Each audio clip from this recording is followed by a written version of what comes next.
Bismillahirrahmanirrahim. Assalamualaikum warahmatullahi wabarakatuh dan salam sejahtera. Menyambut seruan konten bertema bulan Julai oleh BookTube Malaysia, hari ini aku nak shoot satu video lah berkenaan dengan pengorbanan. Sebab aku dah rasa macam terkadang bila kita selalu melangkah, kita akan ada masa dan rasa untuk rebah. Kita macam akan rasa macam jatuh, rasa macam nak berhenti buat sesuatu dan kita rasa penat dan sebagainya.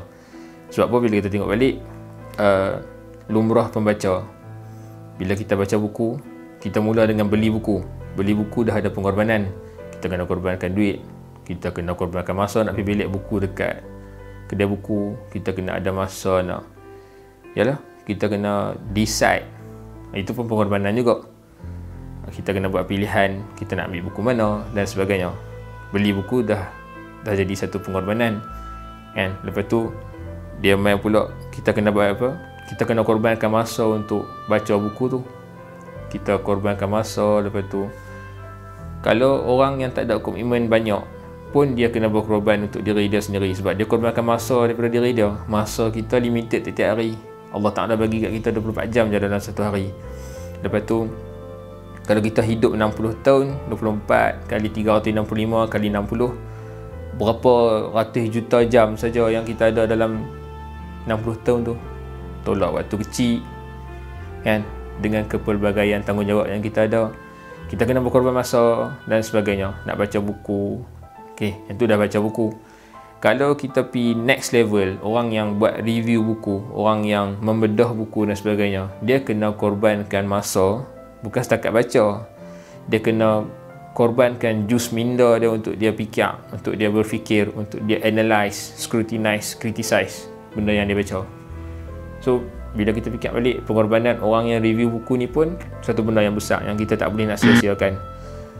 Tambah pula, kalau dia bukan sekadar review, kalau dia sekadar baca blurb pun, dia masih lagi berkorban. Dia korbankan masa dia untuk baca blurb. Tapi kita ambil next level lagi. Kalau dia membedah buku, kalau dia cuba membedah buku, dia cuba bagi review yang jujur, dia cuba untuk menganalisis, mempertikai, mempersoal dan juga mengkritik apa-apa saja yang dia baca daripada buku tu, semata-mata sebab dia nak cuba untuk menggalakkan ataupun mempromosikan budaya membaca secara kritis dalam masyarakat, bermula daripada netizen terus kepada masyarakat luar secara umum dan secara awamnya.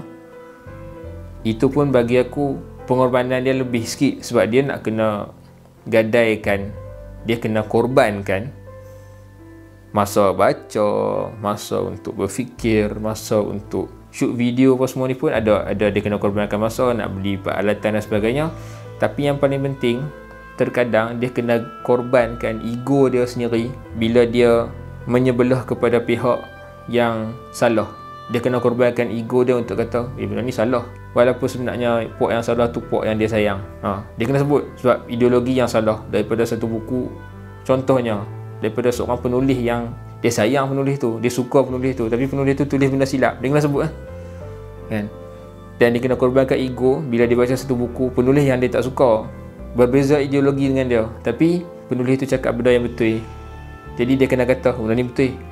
Itu pun pengorbanan juga, membuang bias daripada diri sendiri, membuang confirmation bias daripada diri sendiri. Itu satu pengorbanan yang besar. Tapi persoalan yang lebih penting adalah kita berkorban untuk apa sebenarnya? Kita berkorban untuk apa sebenarnya? Kita buat benda-benda ni semua, adakah semata-mata untuk konten? Adakah semata-mata kita berkorban ni hanya untuk mengisi masa lapang? Adakah kita berkorban ni semata-mata saja je nak buat, aku tak ada benda lain aku nak buat, aku memang booktuber? Betul ya? Adakah semata-mata disebabkan tu? Ya, mungkin kita berkorban untuk mencari perut nasi, pula. Kita berkorban untuk mengisi perut nasi, meletakkan food on the table, mungkin. Dan itu aku tak kata tu satu pengorbanan yang sia-sia. Tapi tanya diri kita sendiri. Bukankah berkorban untuk generasi yang akan datang tu adalah jauh lebih bermakna? Kita nak tinggalkan legacy orang yang berfikir secara kritis ketika membaca. Itulah ataupun aku tak kata itu satu-satunya, tapi bukankah itu antara benda yang meninggalkan legasi yang lebih besar untuk generasi yang akan datang?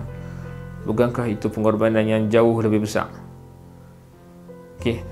So sebenarnya semua pengorbanan ini adalah untuk mencerdikkan anak bangsa, mencerdikkan warga agama Islam dan juga warga agama lain, ataupun satu usaha dakwah untuk mengajak orang untuk sedar bahawa Islam ni ajak untuk berfikir, bukan Islam ajak untuk jadi sembrono. Jadi mudah-mudahan pengorbanan kita ni diterima oleh Allah Subhanahu Wa Taala. Aku waktu itu terlintahlah dalam kepala otak satu kata-kata. Mungkin ni kata-kata daripada diri aku sendiri. Minta maaf lah kalau dia tak catchy enough ataupun dia tak deep enough. Tapi aku tulis kata-kata tu, aku terfikirlah macam ni. Biar dipandang sia-sia dan tak menjadi, asal ikhlas demi agama dan anak bangsa kita berbudi. Wallahu alam. Book Surgeon, analyze, scrutinize, criticize. Assalamualaikum warahmatullahi wabarakatuh.